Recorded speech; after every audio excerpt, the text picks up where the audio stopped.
Ambati Silks, Kanchipuram Saree Store, now in Vijayawada. Exclusive Pattu Sarees, Salwas and Lehengas. నమస్తే, మీరు చూస్తుంది Suman TV. నేను మీ కీర్తి. నాతో పాటు డాక్టర్ అనంతలక్ష్మి అమ్మగారు ఉన్నారు. నమస్తే అమ్మా. నమస్తే తల్లి. అమ్మ, అక్షయ తృతీయ వస్తుంది. అవునమ్మా. మరి ఈ సంవత్సరం అక్షయ తృతీయ రోజు మేమంతా ఏం చేయాలి? లక్షకి చేరుకుంది ఈ రోజు. మనం ఈ వీడియో చేస్తున్న టైంకి బంగారం, మాకు తెలిసి అక్షయ తృతీయ అంటే షాపులో పొలోమని పోవడం, బంగారం కొనుక్కొని తెచ్చుకోవడం. మీరు ఎప్పుడైనా కొన్నారమ్మా? No, you don't. కొనలేదు. మీకు అలాంటి సెంటిమెంట్స్, పాయింట్మెంట్స్ ఏమీ లేవు? కాదమ్మా, అసలు అక్షయ తృతీయ నాడు బంగారం కొనమని ఏ శాస్త్రంలో ఉంది? ఏమో, నలుగురితో నారాయణ మేము కూడా అంతే. ఎందుకంటే శాస్త్రంలో లేని దాని జోలికి వెళ్ళవలసిన అవసరం లేదు. బంగారం కొనాలి అంటే అక్షయ తృతీయ ఎందుకు, ఎప్పుడైనా కొనొచ్చు. మనకి ఎప్పుడు కావాలంటే అప్పుడు కొనుక్కోవచ్చు. ఊరికే కొనుక్కుని బీరువాల్లో పెట్టుకుని లాకర్లు నింపుకుని ఏమైందో రేపు పొద్దున లాకర్లు ఏమవుతాయో అని ఇక్కడ టెన్షన్ పడే బదులు లాకర్లను కూడా సేఫ్ కాదనేటటువంటి పరిస్థితి వచ్చింది కదా. దాని బదులు మనకి ఎంత కావాలో అంత ఇప్పుడు కావాలంటే అప్పుడు తీసుకుంటాం. ఎక్కడ మా రెక్కలు, దానికి మామూలు రెక్కలు వస్తున్నాయా? రోజు రోజుకి రెక్కలు వచ్చేసాయమ్మా. అవసరానికి పడుంటది కదా అని అంతంత జమ చేసుకున్న వాళ్ళు కూడా ఉంటారు కదమ్మా. పిల్లల పెళ్లిళ్ళు అవి గట్రకి పనికొస్తాయని. అవసరానికి ఎంత కావాలో అంత ఎప్పుడూ వస్తుందమ్మా. అంతేగాని బోలెడు కావాలనుకునేటప్పటికే సమస్య. అత్యాశకు పోవద్దంటారు. అత్యాశలకు పోవడమే. నిజానికి అక్షయ తృతీయ నాడు బంగారం కొనమని చెప్పాల. మరి అక్షయ తృతీయ నాడు ఏం చేయమన్నారంటే గంగా స్నానం చేయమన్నారు. ఓ, గంగ మనకి ఎక్కడ దొరుకుతుంది? కానీ గంగాదేవికి ఎంత అనుగ్రహం అంటే మనం ఒక బకెట్ లోనో బిందెలోనో నీళ్లు తీసుకుని గంగే గంగే గంగే అని ఆవిడ సంబోధన, అంటే సంబోధన ప్రథమ విభక్తిలో గంగే అని వస్తుంది. గంగే గంగే అంటూ 3 సార్లు చెయ్యిలా ప్రదక్షిణంగా తిప్పితే నీళ్లు కదులుతాయి కదా. అలా తిప్పగానే గంగా నది అందులో వచ్చి కూర్చుంటుందిట. అంచేత హాయిగా దాంతో స్నానం చేసి ఇంట్లో లక్ష్మీనారాయణ పూజ చేసుకోమన్నారు. కొంతమంది త్రిలోచన గౌరీ పూజ చేస్తారు, అంటే శివుడు పార్వతి. ఇలా మీకు నచ్చినటువంటి దైవాన్ని పూజించుకోండి. ఆ రోజున వీలైతే ఏది చేసినా అక్షయంగా ఉంటుందని కదా చెప్పారు. కనుక అక్షయంగా ఉండేటటువంటి పనులు చెయ్యండి. ఏమిటది? ఫర్ ఎగ్జాంపుల్ తీపి పంచండి, విసిన కర్రలు ఇవ్వండి, ప్రపాదానం చెయ్యండి, తెల్లని నూలు వస్త్రాలు, గొడుగు, చెప్పులు దానం చేయమని చెప్పారు. వచ్చేటటువంటిది వేసవి కాలం కదా, అంచేత చెప్పులు దానం చెయ్యండి.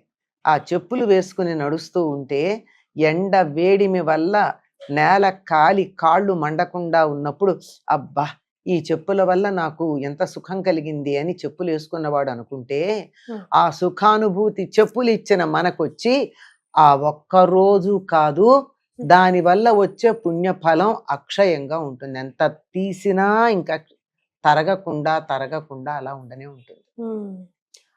అటువంటి దానాలు చెయ్యాలి. అక్షయంగా ఉంటుంది, ఏం చేసినా అక్షయంగా ఉంటుంది. విసిన కర్రలు ఇవ్వమన్నారు. వేసంకాలం కదా, విసిన కర్రలు ఇస్తే విసురుకుంటారు. అంటే ఆ రోజుల్లో ఇప్పుడు ఇవ్వదలుచుకుంటే ఫ్యాన్ ఇవ్వండి, మరి ఇంకా డబ్బు ఉంటే కూలర్ ఇవ్వండి, ఇంకా ధనవంతులైతే ఏసీ ఇవ్వండి. మీ ధనాన్ని వెచ్చించదలుచుకుని మీకు అంతులేని పుణ్యం కలిగితే ఏసీ వేసుకున్నప్పుడు అలా ఆహా ఎంత హాయిగా ఉంది అనుకున్నారు అనుకోండి. ఈ హాయిగా ఉంది అని మీరు ఎవరైతే అనుకున్నారో మీ నుండి ఏసీ పొందినటువంటి వాళ్ళు, అంత పుణ్యం మీకు ఆ ఒక్క క్షణం అనుకున్నందుకు అల్ల కాదు, అది నిరంతరం అనుకుంటూ ఉండగా అది అక్షయం అయిపోతుంది. అంత పుణ్యం వస్తుంది. ఇంకోటి ప్రపాదానం అని చెప్పారు. ప్రప అంటే చలివేంద్రం, ఉదకుంభదానం, నీళ్లు నిండినటువంటి కుండ. ఏం చెయ్యాలి? ముందుగానే కుండను కొని తెచ్చి 2 రోజులు నీళ్లు పోసుంచి ఆ నీళ్లు తీసేసి, ఎందుకంటే వెంటనే వాడకూడదు కదా, తర్వాత తాగడానికి యోగ్యంగా ఉండేటట్టుగా అది తయారైన తర్వాత దాని నిండా నీళ్లు నింపి పైన మూకుడే మూత పెట్టి, ప్లేట్ కాదు మూకుడు పెట్టాలి, మూకుడే, కుండతో పాటు మూకుడు ఉండాలి, అంటే మట్టితో చేసింది. వీలైతే అందులో సుగంధ భరితమైన నీరు నింపాలి. అంటే కొంచెం ఆలుకల పొడి, కొంచెం పచ్చకర్పూరం, ఇట్లాంటివి.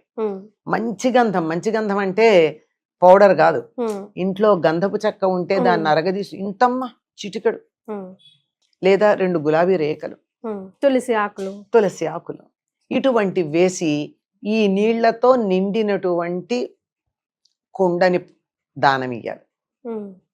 మీరు వెండి బిందెలు, రాగి బిందెలు, స్టీలు బిందెలు కాదు ఇవ్వాల్సింది, కుండ మాత్రమే. అలాగే ప్రప అంటే చలివేంద్రం, ఎక్కడన్నా ఒక పందిర్లాగా వేసి కుండలతో నీళ్లు పెట్టి దారిన వస్తూ పోయే వాళ్ళందరికీ నీళ్ళు ఇచ్చే ఏర్పడదని చలివేంద్రం అంటారు. అది చెయ్యొచ్చు. ఈ రోజుల్లో చాలా మంది మజ్జిగ దానం చేస్తారు. దాహం తీరుతుంది, అలసట ఉండదు, చక్కగా కొంచెం చిటికెడు ఉప్పు, ఒక నిమ్మకాయ పిండి, జీలకర్ర, సుగంధాలు వేస్తే వేయచ్చు. ఇవన్నీ వేసినటువంటి దాంతో చక్కని నీరు. ఇది తప్పనిసరిగా చేయాల్సినటువంటివి. తెల్లని వస్త్రాలు ఇవ్వాలి, నూలు వస్త్రాలు, సింథటిక్ ఇవ్వకూడదు. కాటన్ అంటే వేసవికాలం కదా, గొడుగు ఎండలో పెడుతుంటే ఎండ అలసట తెలియకుండా ఉండడానికి గొడుగు ఇవ్వి దానం చేయమన్నారు. దీంతో పాటుగా పెరుగన్నం, దధ్యోదనం. అంటే అన్నంలో దధ్యోదనం అంటే అన్నం తీసుకొచ్చి పెరుగులో కలిపితే దాన్ని దధ్యోదనం అనరండి. పెరుగులో వేడి అన్నం వేయాలి. వేడి అన్నం పెరుగులో వేస్తే ఒకలాంటి వాసన వస్తుంది. చాలా మందికి నచ్చదు, నాకు కూడా నచ్చదు. దాంట్లో కొంచెం ఉప్పు వేసి, తినకూడదు అంటారు కదా, పెరుగు వేడన్నం కలిపి తినకూడదు అంటారు కదా. మనం అన్నంలో వేడన్నంలో పెరుగేసుకోకూడదు, పెరుగులో వేడన్నం వేయచ్చు. అట్లా కూడా ఉంటుందా? తేడా వచ్చింది కదా. ఆ వాసన ఏదైతే ఉంటుందో దాని వల్ల చలవ చేస్తుంది.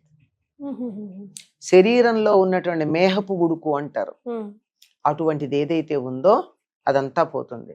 దాంట్లో చిటికెడు ఉప్పు, సొంఠో అల్లము వేసి దానిని, సరే మన వాళ్ళు దానికోసం సరదాగా తిరగమూతలు కూడా పెడతారు, పెట్టాల్సిన పని లేదు, పెడితే మంచిదే. ఇటువంటిది దానం ఇయ్యాలి. పెరుగన్నం, దధ్యోదనం అంటే పెరుగు అన్నం విడివిడిగా కాదు, ఇలా తయారు చేసి తర్వాత మిఠాయి పంచాలి. ఎందుకంటే వేసవి కాలంలో శరీరంలో ఉండేటటువంటి శక్తి అంతా కూడా చెమట రూపంలో పోతుంది. అందువల్ల మిఠాయి పంచాలి. ఇవి తప్పనిసరిగా చేయవలసింది. ఈ రోజు ఏ దానం చేసినా అక్షయమైనటువంటి ఫలితం ఉంటుంది గనక బంగారం దానం చేయడం శ్రేష్టం అన్నారు. దానం చేయమన్నారా, కొనుక్కొచ్చుకోమనలేదా? లేదమ్మా. ఇప్పుడు అర్థం కాని విషయం చాలా మందికి తెలియంది ఏమిటంటే, ఇవాళ బంగారం కొంటే ఎప్పుడు బంగారం కొంటాం అంటున్నారు కదా. బంగారం కొన్నప్పుడు ఏం చేస్తున్నారు మీరు? ఇంట్లోంచి డబ్బు ఇస్తున్నారా లేదా? పోతుంది కదా, మరి అక్షయంగా పోతూ ఉంటుంది. వస్తువు వస్తుంది కదమ్మా. వస్తువు వస్తే వచ్చింది, పోవడం కూడా జరుగుతోంది కదా. దానంతర అది వచ్చేది ఏదైనా ఉండాలి. ఇంత ఇస్తే ఇంత వచ్చేది ఉండాలి గాని ఈక్వల్ గా ఇస్తూ పోతూ బ్యాలెన్స్ చేసుకుంటూ పోయేది. డబ్బిచ్చి బంగారం వస్తోంది అంటే అది రేపైనా చేయొచ్చు, నిన్నైనా చేయొచ్చు, 10 రోజుల తర్వాత అయినా చేయొచ్చు. అంతే కదా. మరి అట్లాంటిది ఇలా చేయడం ఏదైతే ఉందో ఇది బంగారం దానం ఇవ్వమన్నారు. ఎందుకు బంగారం దానం ఇవ్వమన్నారంటే సువర్ణం అన్నిట్లోకి చాలా శ్రేష్టమైనటువంటి లోహం బంగారం. తర్వాత ఆత్మకారకమైనటువంటి లోహం కూడా బంగారమే. అందుకే ఒంటి మీద కొద్దిగా అయినా బంగారం ఉండాలంటారు. ఆ బంగారం ఉన్నప్పుడు మాత్రమే నేను అన్న ఊహ ఉంటుంది. తప్పనిసరిగా తన గురించి తనకి ఒక నేను అన్న అహం ఏదైతే ఉందో అది ఉండడానికి కారణం బంగారం. కనుక అటువంటి బంగారాన్ని గనక దానం చేసినట్టయితే అటువంటి ఆత్మ ప్రశ్రయం, ఆత్మ గౌరవం, ఆత్మ విశ్వాసం, ఇప్పుడు కొత్త పదం అవుతుంది ఆత్మనిర్భరత, ఇలాంటివన్నీ మనకి రావటం జరుగుతుంది. మన పురాణాల్లో ఎక్కడైనా అక్షయ తృతీయ గురించి ప్రస్తావన ఉందమ్మా?